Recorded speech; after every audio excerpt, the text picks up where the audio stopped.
Hi, and welcome to the Calm Waves podcast. I'm Dallas Cowan, and I am joined by Jamey Mroz today. I just had to make sure to run that last name real quick by him before we started today. But I am so excited about today. I think I just need to hit record more often, just when we just like get on and just start talking and jamming, because it seems like every time I get a guest on or someone like you on, we have these fun conversations beforehand. But thank you for joining me here today. Yeah, you're in Boston right now, where we talked about the weather for a little bit. What's the weather like there today? Honestly, it's sunny. I was just saying I can hear the lawnmowers going, so I don't know if it's nice out. It was a little chilly this morning. Me and my son ate breakfast outside this morning. He wanted to go outside, so I'm like, all right, let's go. We'll go sit at the table and eat. So it was a little chilly, but it's beautiful out. Summer's coming. New England summers are the best. That's great. We're about to get into Phoenix summers, which are not the best, but Complete opposite. Complete opposite. But Jamey and I met through a buddy of mine, and we just had some really cool conversations. Jamey has a background in professional sports at the highest level, NFL, strength and conditioning coach. Just amazing insight to what it takes to be at the highest level when you think of peak performance. So I want to just kind of jump in, just talk a little bit about your origin story, a little bit about how you got into this, but then really focus on what it takes to be at the highest level and what you've seen. Yeah, no, absolutely. Dallas, thank you so much for having me on, man. I feel like, how long has this been in the making? We've had so many conversations about this, and now to finally sit down and be like, all right, let's do it. Let's do it, Yeah, absolutely. Let's do it. So for me, how I got into this, I played football growing up. It was just, I was obsessed. I loved football. I loved playing football. I loved everything about it. I loved training. I liked working hard. I just wanted to be bigger, faster, and stronger. So naturally, I get into college. I'm playing football at a collegiate level. And what am I going to choose for a major? Selfishly, I want to learn how to improve myself. I want to get better at the things that I want to be great at. So I started studying strength and conditioning, physical. How do you get faster? How do you get bigger? How do you get stronger? Right? That's important. Then the next step from that was like, okay, we've all heard the saying, looks like Tarzan, plays like Jane, right? And that's popular. It's in football, So it might be dated. I might be, that might be offensive, but that's what it is, right? It looks really strong. Can't put it together on the field. Okay, what's that speak to? Well, the mental side of the game. So for me, that was the next piece was, how do I get better? Well, my mental game, and with some family history and, different types of mental illnesses, right? I'm like, well, I want to avoid that. I don't want to be down that route. So what should I do? I need to, again, selfishly learn. I need to learn about this stuff. So I studied performance psychology. It's sports psychology. I call it performance psychology because when you say sports psychology, you think it's very specific to athletics. But in reality, every day you're performing, right? As a parent, as a business, as a worker, right? Whatever you're doing, if you're hosting on a holiday and you're cooking for everyone, you're performing. And there's pressure, right? There's stress, all these things that athletes go through. So I like to say performance psychology and studied performance psychology. And that was really a passion of mine. So then went on to coach, spent some time coaching and got to the point where I had to decide. And that was my dream was to coach in the NFL. That was my dream. And, as you grow, dreams change and evolve. And, I decided that it was time to, move back to Boston. My wife was flying back and forth, Mosaic, right? Constantly traveling. And I was like, all right, what's the end game here? In the NFL, it's very short careers. Usually you're traveling a lot, you're moving a lot, you're changing jobs. So just, wanted to start my own business and bring those things that I've learned through my career, bring it to business owners and bring it to people, right? Like every day we're performing. How do we perform at our best? How do we maximize it through our mental game? And so that's really been my passion. That's been my journey. We started Mroz Leadership Consulting and it's taken off and we have a blast. And, how do we help people maximize their leadership and culture within their business and within their lives? So the things we talk about is not just about work. It's about, it impacts your family life. It impacts your relationships. It impacts every aspect of who you are. And I think it's been so fun to do, and I'm really passionate about that, and it's been great, and I love it every day. What do you think That's great, by the way. I love it's a very much of a passion type of a thing because I think that's where more curiosity forms in. You get deeper into, your studying is just the curiosity type of thing and the passion side of things. What was there something surprising that you saw when you said, okay, NFL, been here, and then you go into business? Was there something surprising, whether it's similarities or differences? They were like, "Oh, I wasn't expecting this." Yeah.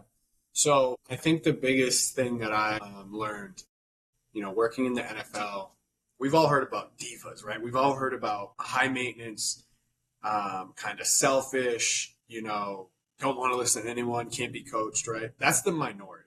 There's a small percentage of players that act that way or feel entitled, right? That's not the majority. The majority are very hardworking, chasing a dream. The average NFL career is 2.5, maybe 3 seasons, right? So that most people, that's their reality. Very rare to have someone play for 10 years. Like that's not normal. So I think something that I learned was the perception of NFL players is sometimes, not great. And in reality, it's a lot of people working really hard. And when I worked with the WWE, I noticed that was the same, where it's like a lot of people chasing a dream. The superstar is the minority. A lot of people are working really hard trying to chase their dreams. The similarity now to business, Dallas, right? You need to put food on the table. You have to provide for your family. There's pressure every day to perform. And I started working, I love working with business owners and leaders. Why? Because it's personal for them, right? It's personal. It impacts their livelihood, the way their culture in their office impacts the bottom line of their business, impacts what vacations they go on that year. It impacts their generational wealth they're leaving for their children. So for me, working with business owners and leaders, there's been so much tie over or crossover just between the passion and drive. I absolutely love that. And that's why I really, really enjoy working in business, because it at some point it's almost bigger than the NFL, because it's your life, it's your livelihood. So that was a surprise for me, and it's been awesome. And sometimes people will ask, like, well, who's your ideal client? I'm like, well, if you want to get better and you want to improve and change your life, that's who I want to work with. Yeah. And if not, probably we're not going to work together, because why would you work with someone like me? It wouldn't make sense if you think you're perfect and you think your life's set and there's nothing you want to grow and improve on. Well, then we probably wouldn't find ourselves, working together. So that for me has been the best part about the transition, and that's probably been the most surprising also. Do you feel like you come in at times when people, because there's two different, we run into this as well. It's like, is it a pain or is it a, vitamin? It's easier to sell pain pills than it is vitamins, basically, type of a thing. So do you see like you come in a crisis situation more, or do people kind of come in? I mean, strength and conditioning is like in the NFL, it's like you need to do this. It's a needed thing, but performance training, performance coaching in a business environment is kind of like it's a, I don't want to say it's a luxury, but it's just something that people see as not necessarily like accounting, type of a thing.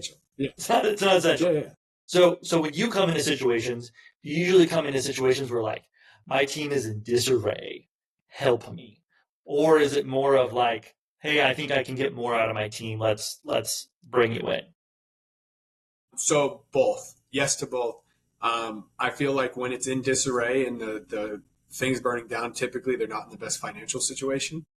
So they're not looking necessarily for outside. And sometimes when we get to that situation, typically the leader probably isn't someone who takes a lot of accountability. So they might not think, they're kind of look for it's the market, it's the staff, it's this, it's that, it's all these other outside excuses for why the business is failing. So they're probably not necessarily looking inward to say, I probably need help from a leadership and culture coach, right? I probably need help from someone from the outside. So I would say that when the building is burning down, I probably get called less because of what it took to get to that point. Typically, the type of leader who's looking for outside counsel and looking for outside help already runs a pretty good business, because if they have that mindset of looking for help, then that means they're humble, and that means that they're outward and forward thinking. So typically I get called in when they're like, when someone's bored, they want to make a change, they want to make an improvement, or they need to drive production in the company, or whatever it is. It's usually that type of situation.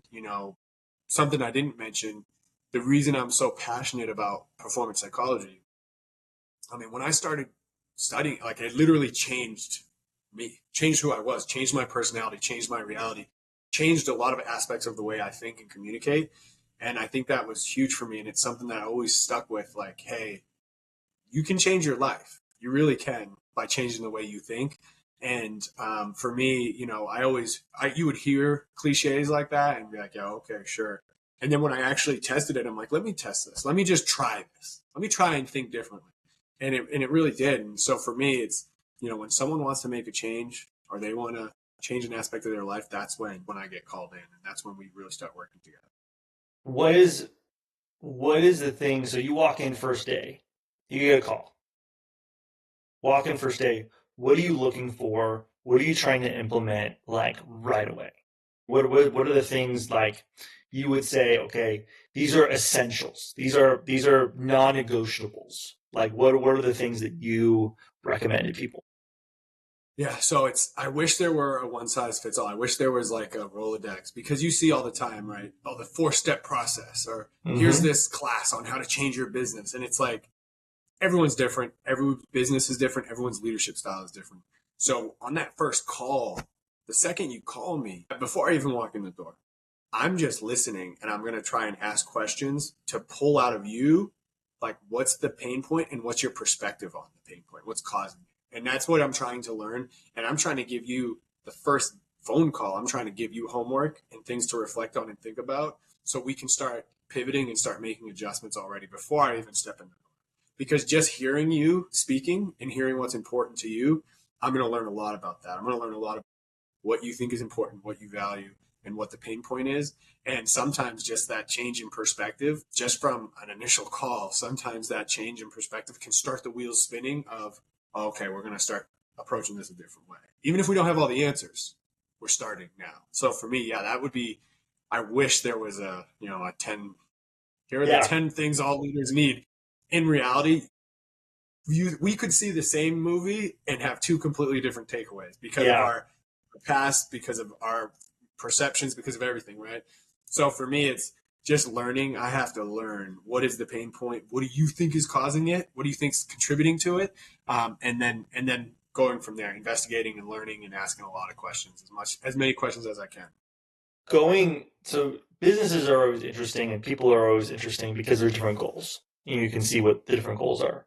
But you take someone like in the NFL, did they have those same questions? Were you able to talk? I mean, as a strength and conditioning coach, I mean, you got to say, we got to win the game. But each player has different priorities and what they're trying to do. So did you see that also in the NFL a little bit of being able to listen? I mean, it sounds like the active kind of listening type of a thing. Was that Yeah, able to be used in the absolutely. And that's where I learned it. Early in my career, I was in strength conditioning, and then I really transitioned into sports science in 2013 when, that big push came. I was in New York, and the Eagles just started this whole sports science push. And so, competitive, we're like, all right, we need to learn about that. So for me, that was when I started to transition into sports science. And in sports science, you have an overview of everything: strength conditioning, rehab, nutrition, performance psychology, right? It encompasses everything. So for me, I was able to learn of a global view. Hey, this player might have a hamstring issue, but it's not about the hamstring. It's about these 10 other things that are going on. So what that helped me learn was, right, the questions. Well, what are you eating? How are you sleeping? What did you do before? What did you do yesterday? All these different, you start to examine, instead of just looking at the problem for the problem, you start to look at the environment that the problem was created in.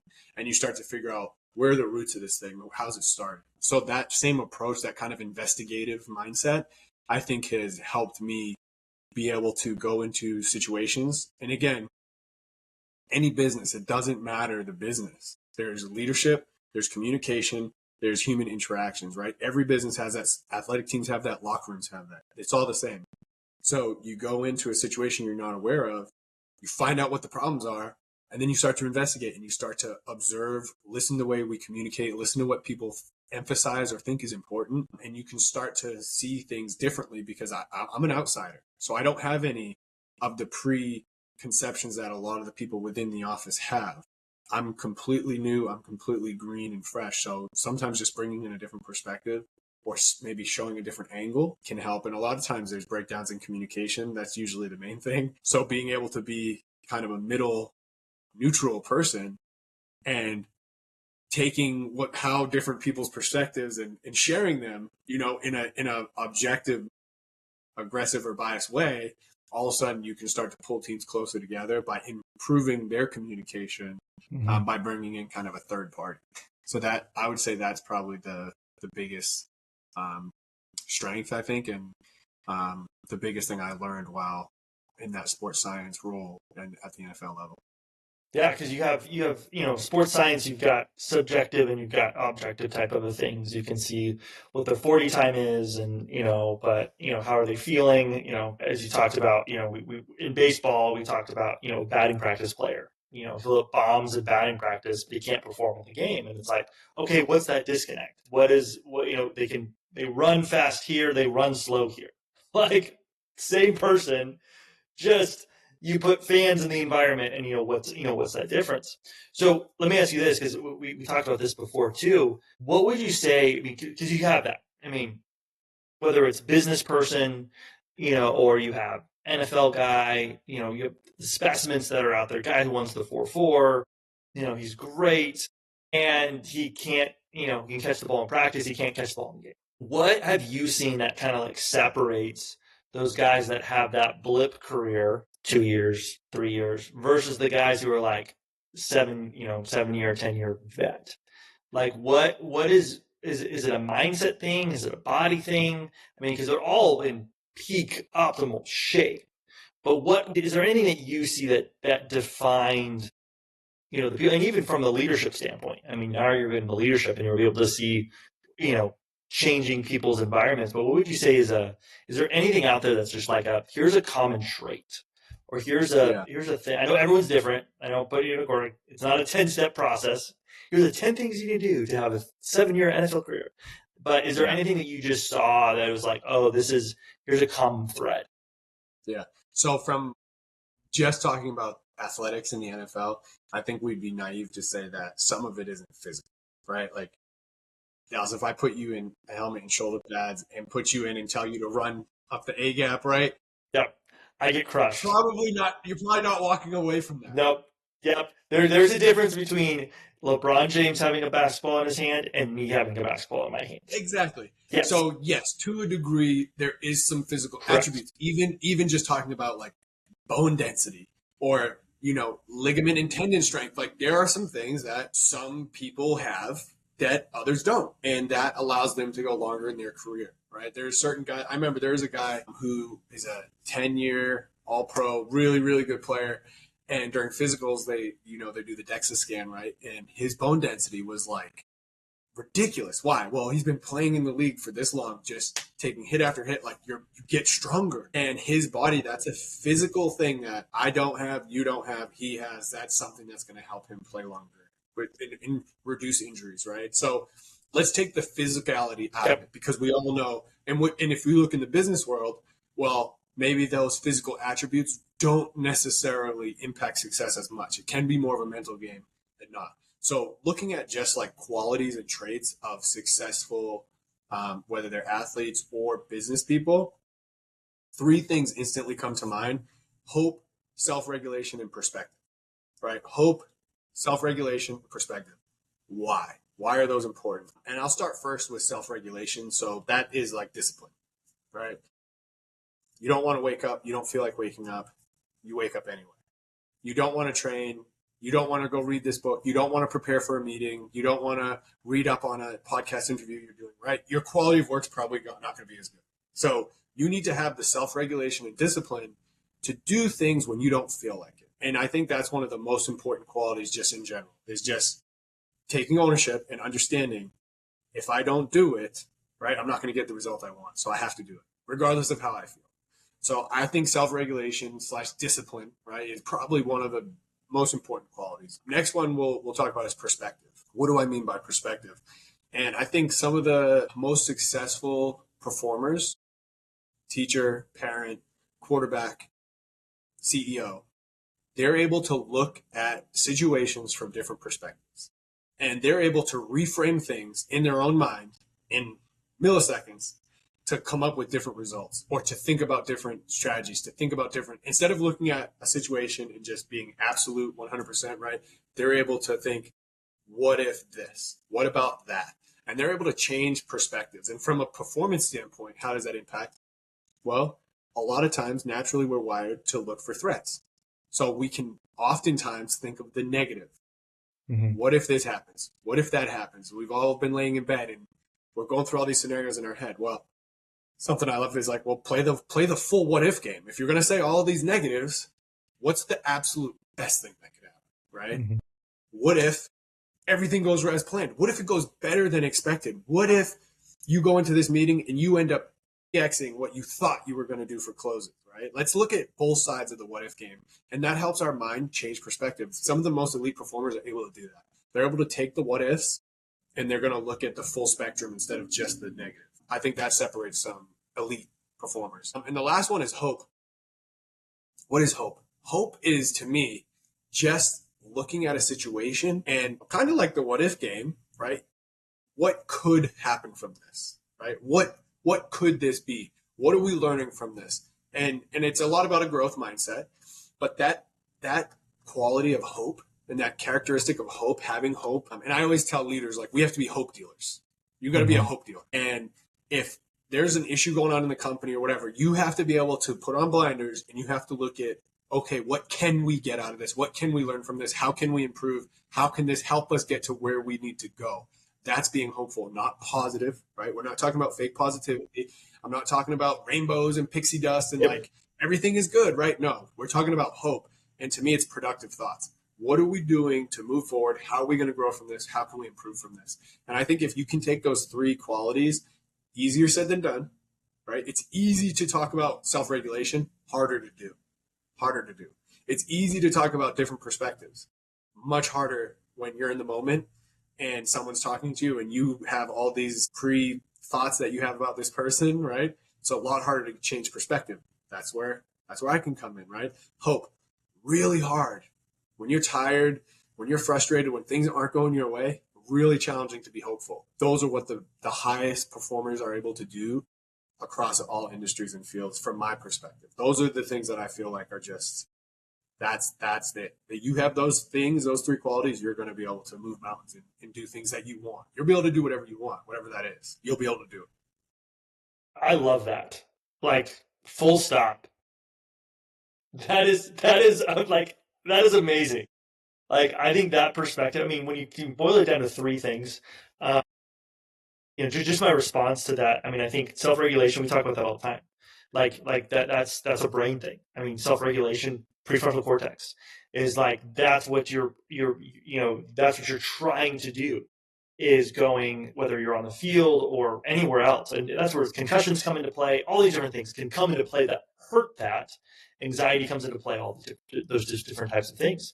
But I love that. I love self-regulation. Hope is fantastic because I think people think, well, just think positive. Well, just think of those types of things. And you never want to discount that.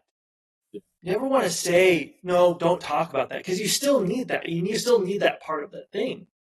But, hope is just such an amazing concept because, one, you're going, hey, it's a bad situation. Let's try to, get out of this. I mean, I think it just hits everyone in a deeper way than just saying think positively or whatever it is. I love Jeff Bezos talks about it, and this is what I remember, is he said he welcomed conflict, or he welcomed bad situations. He wanted people to come to say, hey, all the trucks just burned down. He's like, all right, sweet. What do we do about it? Like, having that as a leadership standpoint, because I know that, in certain times in my life, when you bring bad news, or you welcome bad news, that was his big thing. I'm welcoming bad news. I want you to bring it to me, because he could be able to do all three of those things. Yeah. He could see it and go, this is hope. What I love about what you just said, so all the trucks burnt down, right? We have no delivery vehicles across the entire nation. If he was like, oh, that's great. Yeah, no problem. That's when someone's trying to be positive and they're like, oh, that's so funny. How did the fire start? right? And it's like, that's fake positivity, and that's people can see through that. And that's some of the biggest pushback I get, or the biggest pushback I hear. It's like, oh, so I'm just supposed to be positive? No, no, no, no, no. Hope is different. Hope is we're taking it, we're digesting it, and we're making a plan to move forward. We're being productive. Yep. It's not about being positive, right? Yep. Positive, people can read through that. And listen, for me, I'm not a very positive, like in my mind, my self-talk sometimes isn't that positive. So I myself have to focus on hope and being hopeful, not positive, right? Yeah. Because I won't believe it. I won't believe myself. Be like, yeah, okay, Jamey, you're an idiot. Like I just won't believe it. Correct. I mean, I think you can start with a business, but if it starts in ourselves, as you just talked about. What was the third one? So self-regulation, hope, and perspective. Perspective. I think perspective is always interesting because you can, as you said, going back into like, what's the worst case scenario? And sometimes I think it's, my dad talks about in his psychology kind of stuff. He'll play out the worst case scenario and be like, are you okay from that? Like, is that going to be okay? Like, even though it's the worst case scenario, are you going to recover from that? Yeah. All right. Stay present. So I think that's always the biggest thing in, when you're setting yourself up for events or you're setting yourself up for like that peak performance kind of standpoint, it's ultimately, I mean, unless you have a different perspective, I'd love to hear it. It's like being present. It's being like, I'm already here. I'm not going, I wish I would have, prepped more, or I wish I would have done this more. It's like, I'm here. We're here. Let me see what I can perform the best being here. And yeah, well, I'd love to get your perspective on that. What's interesting is it's really hard to have perspective or self-regulation or hope if you're not present, right? Like you almost can't do any of those things. Like how could I possibly have self-regulation or discipline if I'm thinking about something else and I'm just opening the refrigerator and grabbing whatever and I'm not even thinking through what I'm doing. So it's almost impossible to have those three qualities without being present. So yeah, 100%. Okay. What do you think is, by the way, how much time do you have left? If we go for like another 10, 15 minutes, I'd be good. Cool. I'll do that. What do you think? So being present, let's talk about kind of like in that moment or thinking through things. Because I'm wondering from your perspective too, because you have performance situations where you want to be absolutely present. But then you have other things like I'm going back to sports because you have film room, you have these thinking times that you need. So how is it as you kind of bring that into kind of the business world? Do you leave space for people to have like, all right, this is your thinking time, like this is your time to either it's journaling or like, hey, take an hour or 15 minutes to think about your day. Like, what kind of rhythms do you have for people so that they can be present when they need to be, but also like for me, I need to sometimes write things down. Like it's stuck in my head. I'm just thinking about it. But if I write it down, it's now longer, okay, I don't have to think about this anymore. Like it's a physical thing that's a weird thing, but it's a physical thing. So how do you manage that? So I do too. You're not crazy. I do that a lot of times at night. If I have like big things coming up, I'll think through. I like prepare. So I'm like preparing in my head. I'm like, oh my gosh, I'm like, visualization. Chill. Yeah, I'm like, you're good, dude. Like, relax. And if I write down like the ideas that I had, or I put them in my notes. I use my phone notes, which is bad at night, right? Because you don't want the light. But I'll put it in my notes. And the second I write it down in my notes, I'm like, okay, I can relax now. I can sleep. So that's something that I experienced too myself. So what was the original question? I was too focused on. Yeah. No, I think across the board, everyone's going, yes, just, write it down. No, just like, how do you, because like for me, I feel like if I just jump into work, I know what I need to work on, I'm doing this. I'm actually how can you stay focused? How can you stay focused? And I'm just more scattered. But if I take the 5 minutes, 10 minutes and go, what do I need to do today? Here's what slow it down. It's a better rhythm. And then in the evening, when I'm doing it, if I go, this is what I did today. This is, like that's little things that when you can think about it. Like, when is it okay to think about things and not just be present? So I'm going to use a sports analogy to help kind of show this one. So in baseball, it's really popular to teach red, yellow, and green thinking, right? Red, yellow, and green. And you think red, yellow, green like a stoplight. Stop, you're kind of yielding or you're going. And how it relates to baseball is Baseball is a long sport. It's 9 innings. It's hard to be dialed in 100% the whole game.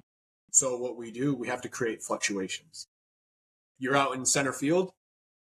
The infield is warming up. They're throwing bases and balls back and forth. You're playing catch, right? That's probably like yellow focus. We're relaxed, right? All of a sudden, it's a commercial break. I'm red light. I'm looking at the crowd. I'm talking to people, whatever. All of a sudden, we're back from the TV. We're back from the commercial break.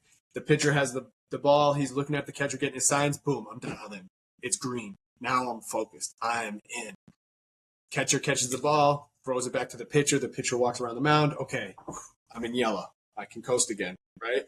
Now, so we have to create these fluctuations because you can't sprint 100% of the time. And it's the 100%. Same with our focus. You have to build in these fluctuations throughout your day. It could be throughout the hour. It could be throughout the morning. You know, you have to just create breaks, whether it's going to get a drink of water, going to the bathroom, standing up, looking across the room, right? You have to create something, a workflow that works for you. But I would highly, strongly encourage just creating some fluctuations in your attention and in your focus. Maybe your phone's on silent. After a couple minutes, you're going to go check after 30 minutes, you're going to go for a walk to the bathroom, whatever, get a drink of water, and you're going to check your phone, right? That's a kind of a relax, like you're not dialed in. You get back to your desk, phone's on silent, face down, I'm dialed in, boom, boom, boom, right? Deep work. And I don't necessarily have a time. I wouldn't say like every 30 minutes, every 90 minutes. I think that's something personal that you have to kind of research and learn about yourself. What works best for me. That's great. I mean, I think that's such a great analogy to be able to use when we talk about with golf too. It's the same thing. It's like you have your little focus, you have your awareness. Baseball, you're 100% because if you were focused in the whole time, it would be a wreck. So I mean, just personally talking with me, I mean, I can sit at my desk and work for a long time and feel drained. But I'm like, okay, but maybe I do need to go take a walk. Maybe I do need to take an hour where I just go and sit outside or whatever it is. And knowing that that is a rejuvenation for the afternoon or for the evening or whatever that looks like. So I love that thing of like scheduling in those things because I think as a knowledge worker or an athlete, you're able to do it because it's kind of your natural environment type of a thing. But sports, it's easy. In sports, it's very easy. It's built in. When you start creating that for yourself in a work environment or at your home, it's a lot more challenging because there's always going to be something trying to pull at your attention and pull at your focus. So you have to be very intentional about it and create those fluctuations and the ebbs and flows in order for you to be able to sprint when you need to. Yep. And I love that because I think that builds into that, that self-regulation type of thing where if you can plan for it, it's better. If you're going, yep, I plan my work, my rest, my work, my rest. Now you're going, all right, I know that I'm 15 minutes, I can go check my phone, or I can, if I can just get through there's an ending point. It's not just always like, well, I'm tired. What do I do now? Well, let me go back to what my brain wants me to do. It's like, no, you can get to there. It's just give it another 10 minutes or give it another, complete this task or whatever it is. But yeah, I do see that as being like super positive. Well, good. Well, hey, where can people find you? Where, as we kind of wrap this up, what are you working on? What are you doing? Like, I know you've talked a little bit about who you want to work with, but if someone's like, hey, I like this guy. I like what he's doing. I'd love to talk to him. Where can people find you? Yeah, that's a great question. So I'll share it. Well, first, Instagram, LinkedIn, or my website. So it's at Jamey Mroz, Jamey Mroz. If you send me a message, I will get back to you. That's something I pride myself on, is being responsive and trying to connect with everyone. The website is MrozMission.com, MrozMission.com. You can contact us on there. That's the best. And then a little bit about who we work with. So we work still in athletics and business, right? It's almost like two different parts of the same monster here. So we're doing both. There's a ton of overlap. There's a ton of overlay. We work one-on-one and we work with groups. And how it looks like, I'll just give an example. Working with a business and a corporation, how does it look like? Well, typically we work with the leadership team. Who are the decision makers? Who are the leadership team? If we can create cohesiveness and communication, hopefully we can have it trickle down. Another add-on to that would be group workshops. So we work with the executive leadership team. Then we can also take it to the rest of the sales team or whatever team. And we can do in-house workshops in-person, remote, whatever it is, whatever stuff. We're super adaptable. And I think that's one of our strengths as a business. We're smaller, we're adaptable, and we deliver. And I think that's probably our biggest advantage, I think, is our adaptability and the ability to adjust. But also, we take a lot of pride in finding solutions.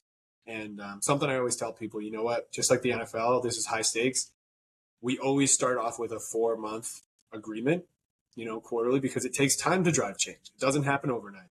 It takes time. Now, I want to start driving change after our first call. Like we're gonna start. We're gonna get the ball rolling, but it takes time throughout an organization. But I always tell people, at any moment, if this isn't working or you don't feel like it's worth the value or you feel like you're not getting anything from this, call me into your office. I'll hand you my playbook, right? Just like on Hard Knocks, and send me home.